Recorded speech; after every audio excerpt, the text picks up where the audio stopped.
All right, so let's go ahead and get this Z done. And obviously, we're just going to start off with the plane again. We're going to go ahead and do some adjustments. I'm narrating this, by the way. I'm planning to say twice the speed, so it goes a little bit faster. And just going to pull these out and get the basic shape. And so when you start doing this, like when you get the hang of the workflow, you just kind of go through it really, really fast. You just usually want to lay out the basic shape first and then cut your edges in. So I'm going to start off with, just cutting in like a center line and doing that all the way through. And we'll pull in some fencing. Obviously, this is not the end all fencing. We got to fix this stuff up, but it gives us some edges to work with and to cut into. So we're just going to do all that. And then we're going to start cutting around and fixing stuff that needs to be fixed, like here. So we get our little edge there, and then we got our holding edges on the side. So we're turning that corner, and then we're going to just remove those edges, dissolve those edges out. This is a little bit more tricky corner. I'll show you the solution to this in a little bit. And sometimes I try multiple solutions, so I might do something and it's not exactly what I want, and then I'll come back and figure out what I want to do. And this is, see what I'm doing right now, I end up doing this a lot. I'll end up like taking edges out and putting stuff, like reworking it, and if it doesn't work, I just take them out again, Sometimes I don't get it right the first time when I'm like thinking about these things, so it doesn't always, happen immediately, but the more I do it, the faster I get with it. So here I am just taking these out again. The more I do it, the faster I get. And the thing is I do so many different, I have so many hats that I wear as far as the work that I do. So sometimes I'm doing materials and textures, and I do photogrammetry and photometric scanning and stuff like that. So I have a lot of different hats I wear. I even do, some conceptual work, drawing. So the more I model, the faster I get. So if you decide like, oh, I'm gonna, I want that my main thing is to be a modeler. So what I'm doing here is basically almost making like this cube shape in there, and then I'll tie other geometry to it so that it's, everything's connected, still quads, and you can work edges, out to basically an outer edge, like you see at the front of the Z. I don't know if front's the right word. The top of the Z and the edge, like you can work edges out like that. It's just fine. And then I'm going to do the same thing here because really it's this exact same shape on the top and the bottom. So the point is to have nice, even, balanced topology, so that it looks clean, it subdivides easily. You can edge loop easily if you need to change things. You can remove edge loops easily. So that's kind of the point of it. And since I had to do some extra cuts just to get everything laid in, I'll go ahead and just make sure that it's sort of balanced all the way through. Just put an extra cut there just to keep it even. Oh, I thought I was going to put one lower, but I didn't.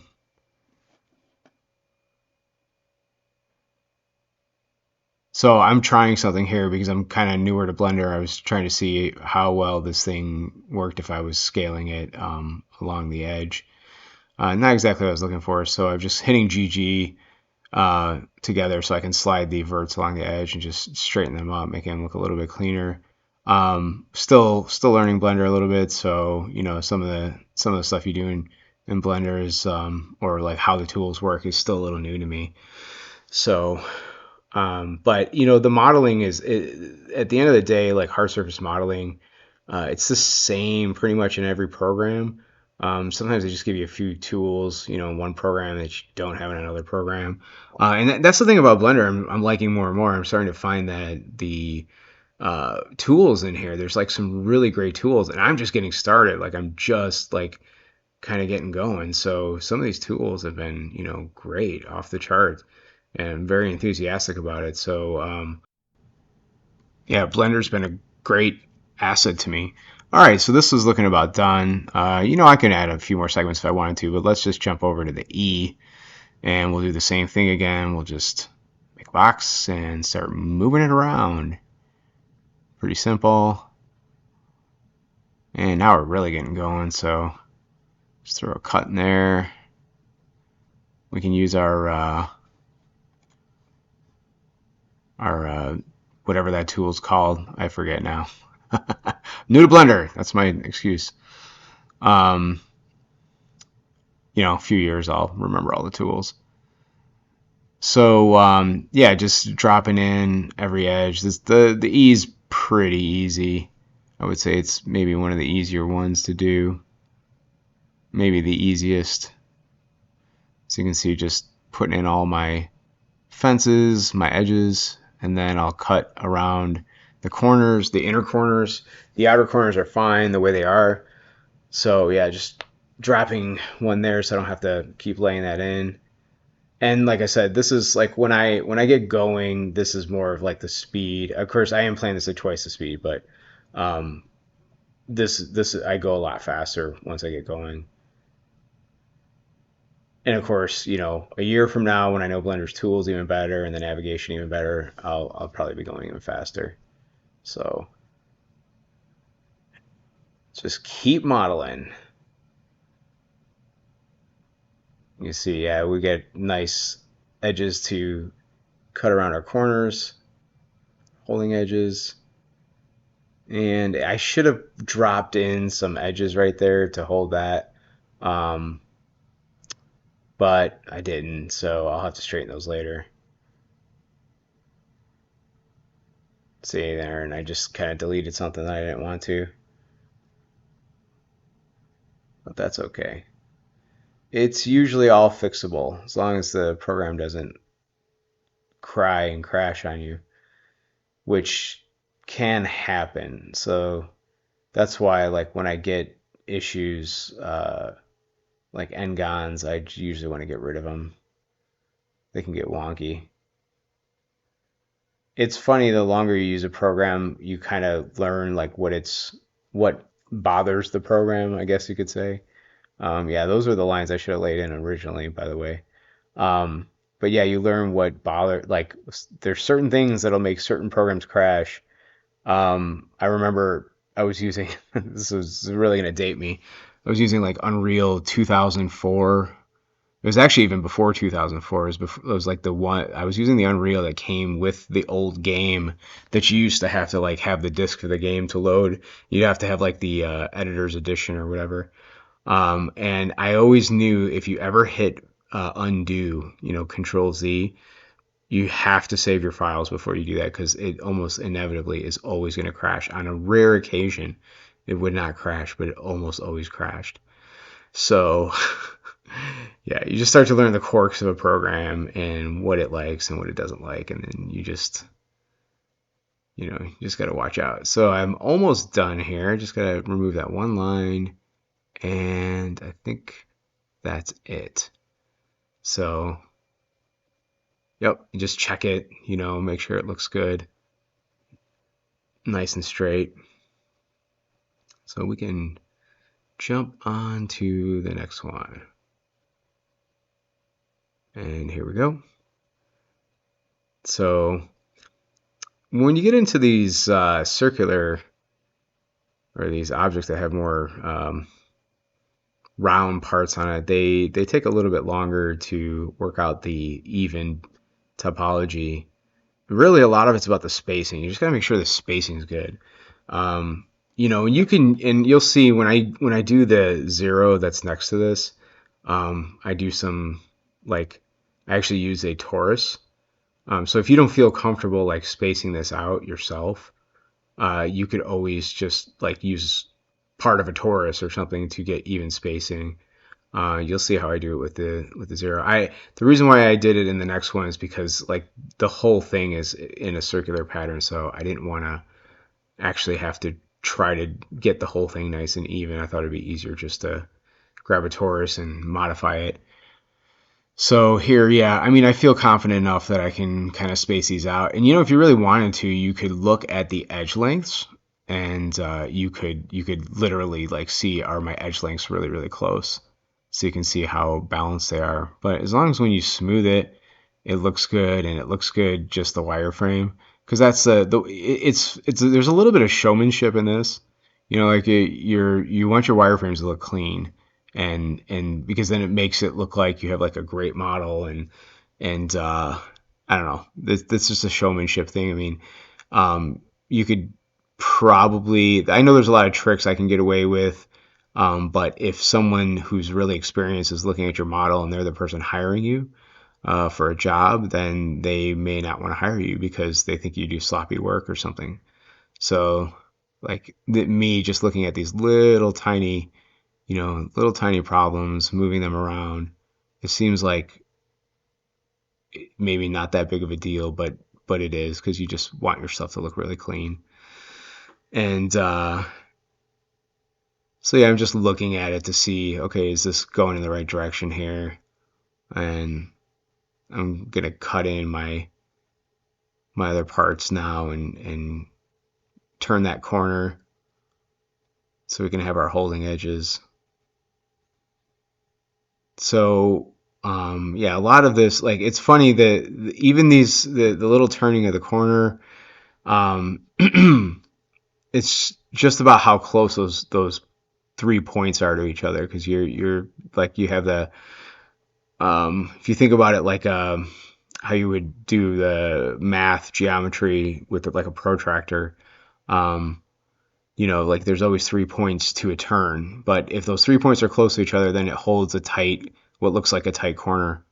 I mean, the computer is just plotting coordinates, but it's, to our human eye, it looks like a tight corner. So this is very similar to the Z. So, you can cut in like that and cut over. But I think I worked a different solution later. And I think this may, if I remember correctly, because I did this a couple days ago and now I'm narrating it, I think this stumped me for a few seconds, and I had to kind of stare at it and go, oh, what am I doing here? Which happens, just, it's fine. Like, if you got to work it out, just take some time and work it out, figure it out. Like, and sometimes you don't know exactly what to do. Go work on another part and come back to it. It's almost like it sometimes processes in the back of your mind. After you get used to doing this, like, you'll have it like process in the back of your mind, or try a few different patterns and see like what works, what doesn't work. But when, if you look at enough good models, you'll start to realize, like, okay, there's a difference between a clean model. And here I am. This is where I could tell, like, I just got stumped for a second. I was like, what am I supposed to do here? Like, how do I clean this up? And then I finally figured it out. I was like, okay, just bring this one down, and then I know I straighten those edges out. And see, here's where I'm just removing a bunch of stuff because I got stumped. So I'm like, okay, what do I do here? And again, like, I don't even remember if this was the right solution. I think I came up with a different solution to this too. So you could call it like your train of thought is still loading at the station. um, so, you know, I'm like looking at that and I'm going, nah, it's not right. There's got to be a right solution for this. And I get there. It's taking a second. But and so what I did is I just sort of cut it into it, and I was like, wow, this is what it should look like. It should look like this. And then I just like got rid of the edges that didn't belong, or moved them around a little bit and got rid of the edges that didn't belong. And eventually it worked itself out here. I don't know what I'm doing there. I forgot what that was all about. So, there we go. There we go. Okay, and now I think we're getting somewhere, because I think this is closer to the solution I left it with. Something like that. Um, Once we even out the mid, like the neck of the two right here, I think I'm about to do it. once we start even, yeah, once we start even that out, it'll start to come together and look fine. And then we just need to split this a couple times. And there's my phone going off. Um, yeah, so there you go. And I think I looked at it and I was kind of like, I don't know, is this right? I was still kind of like not loving the way it looked, but I think that's good. I think I left it like that. Ah, wait, no, I did come back. Here we go. Okay, so the secret is though is I stopped the video for a second and I like looked at this one more time and then I reworked it and I was like, okay, that's what I'm going to show. So I came back, to the actual recording and started recording. So it was very close to what I originally had, um, but I just added a couple edge loops in there. So again, you can see there's like that little at that point. There's some, I don't know what you call that shape, it's kind of like there's three. There's a point with three edges coming off of it, and you sort of make like a cube shape. If you're drawing a cube in 2D, kind of looks like a 2D cube shape. And then that was that. It took a long time. You'll notice that I put a cross here in the middle. You might be like, well, why do you do that? What do you put like? Well, it all has to do with like flatness, like a 180-degree curve basically. So you need 3 points to make up a curve. So I always put like, even if I have a flat area, I might have like edges in the middle of it. Okay, so you can see here, this is just a torus. So pull the torus in, and then I changed the orientation of my widget to local. So then that way I could like kind of skew it and then still move it around. And then now I'm using proportional editing. So I'm just, and I like, again, this is like kind of me being new to Blender. So I'm just like playing around with it to see if I could get it to do what I want. And I'm not actually trying to, like, all I'm trying to do is get the one of the inner edge loops to match that O. And if you're wondering like, well, how are you going to, it's a torus, it's got dimension to it. Well, okay, well, we just flatten it out. We just delete half of it and like flatten it out and get rid of the parts that are not matching up to the O. But at least like the even balanced topology is already established from the torus, so we don't have to go through. That would be a total nightmare mess of trying to make that nice and balanced, by myself. And so I just delete that edge loop, and then I have to delete one of the other edge loops. So now I've got to. And Blender's got this weird thing where to get edge loops, you have to like select and be on a certain like region of the polygon to get it to edge loop one or poly loops, face loops to go one way versus another way. Yeah, look it up. It's a little weird. And sometimes I get it wrong. So sometimes when I'm trying to grab these poly loops, like I'll grab the wrong direction. I haven't quite perfected that part yet, so I'm still working on that. But it's still, I like it. Like it's an interesting way to do it. So you could go in different directions. Somebody sat down and thought that one out and was like, well, what if we have it so if you select in this region of the next polygon, it goes that direction, and if you select a different region of the polygon, it goes another direction. The face loop, that is, and it's like it's kind of clever. Pretty smart stuff. Because there's other programs where I'm not even sure how you exactly determine that. Like it can go the wrong direction, and I don't know if there's a way to fix it. So here I am just tweaking like very lightly, just with the proportional editing on, just kind of moving this thing so it's actually hitting the edges there, taking into account that there is some massive anti-aliasing going on. Maybe I should have scanned it at like 600 dpi. I don't even remember what resolution I scanned it at, but scanners, you could do some crazy stuff. I think my scanner goes up to 1200 DPI. So there we go. That's that one. That wasn't too hard. Now the P looks a lot like the R, right? So work smart, not hard, as the old saying goes.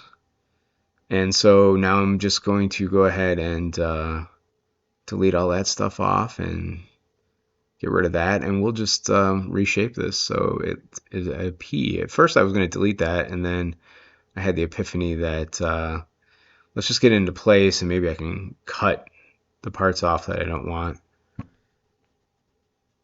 Now you can see where the resolution, like, it's hard to get this perfectly matched because the ink is like sort of blotchy and stuff like that. And that's probably more on the printing side than it is on the on my side, because you could see that that the R model fits just right, but this P model, like, it looks, the graphic in the background looks mushy, so it's probably just a print resolution issue. So I'm just sticking with my original shape. I think it'll look fine. If you were doing this for a client, let's say you were working for Power Craze, the company that makes these remote control cars. Um, you know, if it looks really good and it matches the product, they'll probably be fine with it. I'm sure they're not going to be looking at your um, looking at your reference that you put your model over and said it doesn't match perfectly right there. Like, they're probably glad that if you clean it up and make it look better. So yeah, that's it for that one. That's pretty simple, pretty straightforward. And yeah, I think I moved this a little bit with the proportional editing just to like get it so it was pretty close. There we go. Okay, so the next thing is this O, and well, what does the O look like? Well, it looks like half of the C. So again, work smart, not hard, and just pull that C over there and line it up, and then you can just duplicate the C and rotate it 180 degrees, and then you'll have it going the other way. So that's just what I'm going to do, and then I'll join them. So killing those, and Shift D to duplicate it, and use the R to rotate and snap. So you hold Control to snap, and it's a little bit off because the top is the bottom and the bottom is the top, so I had to like sort of finagle and adjust it just a tiny bit. Since I did it all by hand, I didn't use any like precision tools other than my little digits. And then here you can hit it's Control E will bring out your edge tools, and then I just did it at bridge. And some of these tools, if you use them all the time, make a hotkey for them, or you can use the custom menu. If you hit Q, if you set stuff to your custom menu and then hit Q. So I did join these, which is you select the two things, and Control J is to join. So these are, I'm all proud of myself because I'm remembering some of these hotkeys now because it's taken a while. I have a spreadsheet, so I know so many 3D programs. And when I decided that hey, I'm going to start learning Blender, I kind of was like, one more program, this is going to like it's going to be overload for my brain, like too many programs to learn. But I went into it with the idea that like, hey, this is free, so I can use this for like forever. And I own the stuff that I do. So it was kind of exciting. So, okay, we're going to learn one more 3D program, right? That was kind of like my thought pattern. And what I did is I made like an Excel sheet, and I started like every time I learned something, I would just, like write down um, the hotkey or whatever it was. So now I have this Excel sheet that I go to, so I don't have to like scour the internet every time and watch a bunch of videos. Like if I can't remember something, I'll be like, oh, what was that? And like I'll I'll just go on my Excel sheet and look it up. So this W actually, I don't know if my brain was getting tired or something. Like I just was fatigued. This W kind of stumped me for a little bit. I feel like I could have done this faster, but for whatever reason, um, as I was going through this, I just was like kind of perplexed at a few areas, which doesn't seem like it should have been, but you know, everyone has their days, right? So, yep, here we go. Get that cut up to there, and of course that's a triangle in the corner, but we got it. We'll take care of that. So doing the same thing I've done before, just running all these lines in here, but some of them will have to, get removed. Um, that one's kind of weird. It's turning.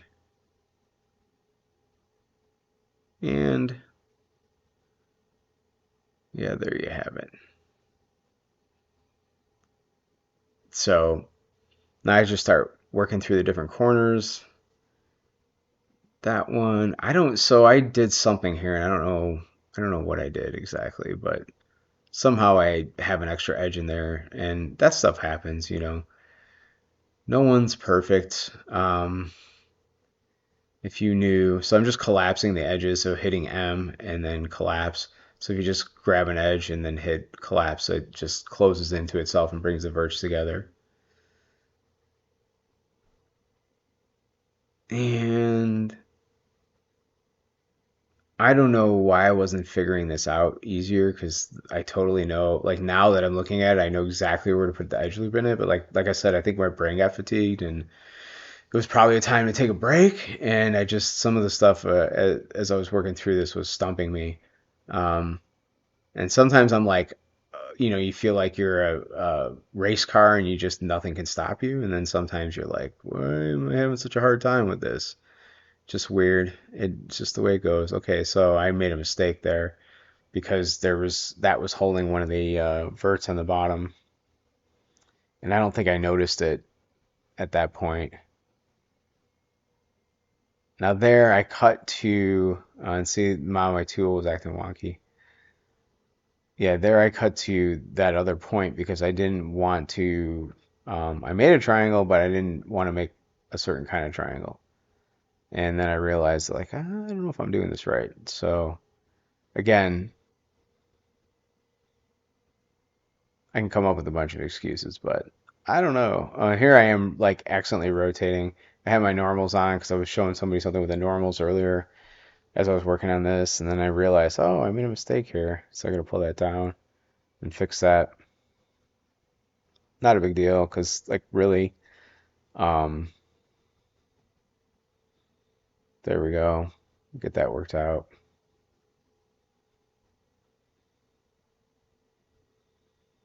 And at the end of the day, it all worked out, but this one was rough.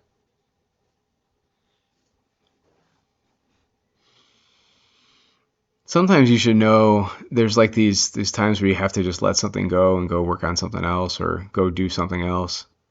And this was one of those moments where I can tell like I was just having a hard time with it.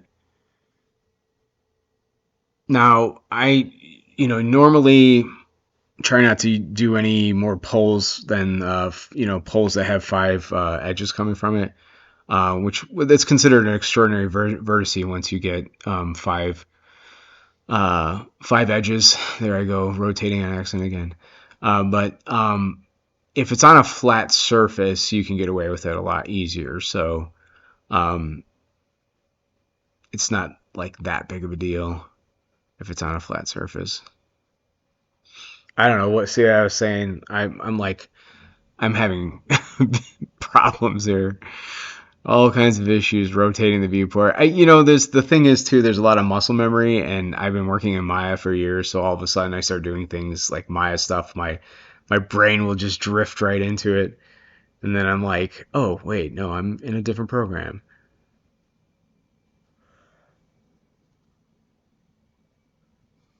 So yeah, like I said, this one was a brain buster for me, but I do eventually get this. It's probably should have turned this up to like 3 times speed, but I wanted you to be able to see like what I was doing. See, this is where I made that mistake before. There we go. Now I realize what I did. And so that's that cube shape I was talking about. Like you can And I don't know if that's my final answer. Um, but definitely, I thought that might be the answer, but I work it out slowly. I think at this point, I'm like looking at this, going, "What the heck am I doing? This sucks." Ah, there we go. My brain start working all of a sudden. There we go. Oh yeah, use the limited dissolve. There we go. And I think I just now I get to the point where I'm like, you know what? I'm just deleting all this crap that's not working. So just go ahead and get rid of all this stuff. Put that to it, and all of a sudden I start picking it up again. So for whatever reason, my mind was in dippy squat land, and then it just sort of kicked back in.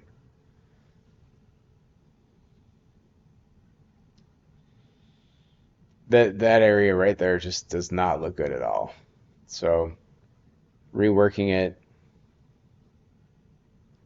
and I guess the life lesson is that if you give up, you're not going to be successful. But if you keep working it, then eventually you're gonna figure it out. You know, as long as it's something good and positive that you're doing that's not like harming people, you know, you should be fine. If you're doing bad things, then you can give that up. That's all right. I was thinking about that because like you know you don't want to be a quitter, but it's okay to quit smoking. You know, certain kinds of quitting is okay. I still don't like that. Like I'm still looking at that going, that's no good. Not for me.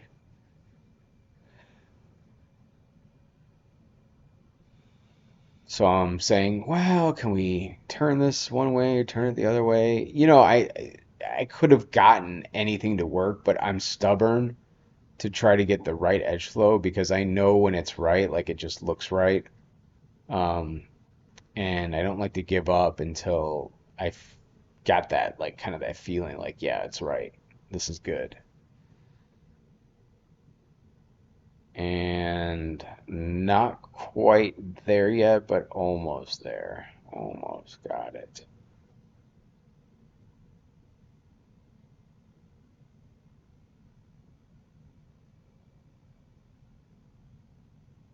So add in the extra loops so they're spaced properly. So you got nice square topology, as close to square as you can. Obviously, the fenced edges don't always look like that, but if the rest of the topology is nice and square, it deforms better, um, and it looks neater. That's basically it. So here I'm making an executive decision to do like a redistribution. So I'm just gonna get rid of some of this, and now I figured it out. Get rid of that. I think I got it figured out. I know that's got to go.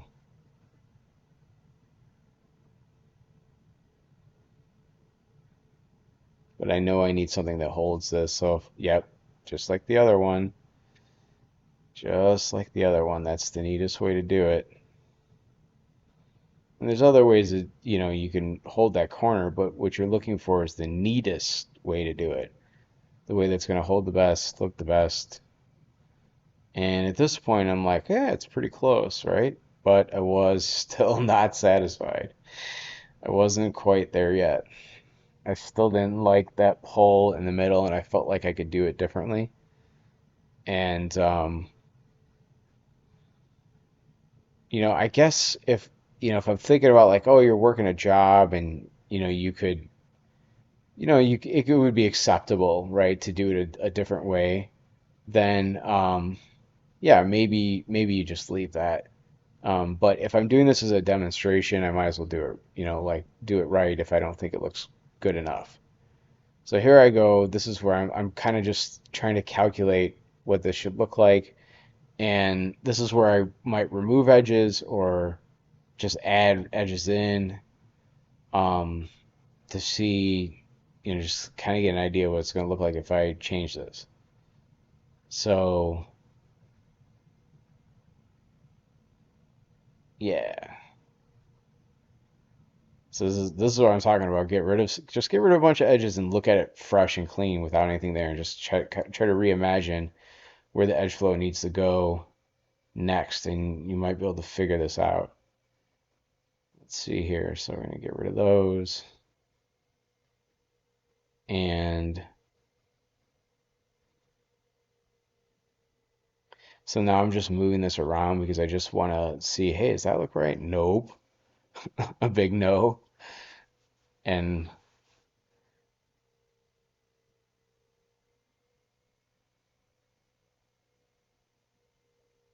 I don't know why I'm doing that. I'm a little confused because I don't think that looks right. I'm doing my own narration, and yet I don't know why I did something. Welcome to my world. Okay. All right. There we go. And voila. Now just balance it out, and we're good. Move these things around a little bit.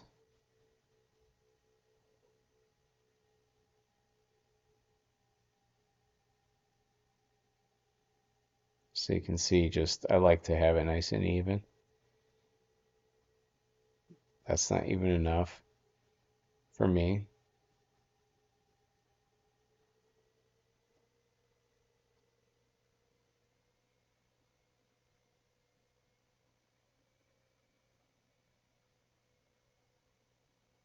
So I think that's it.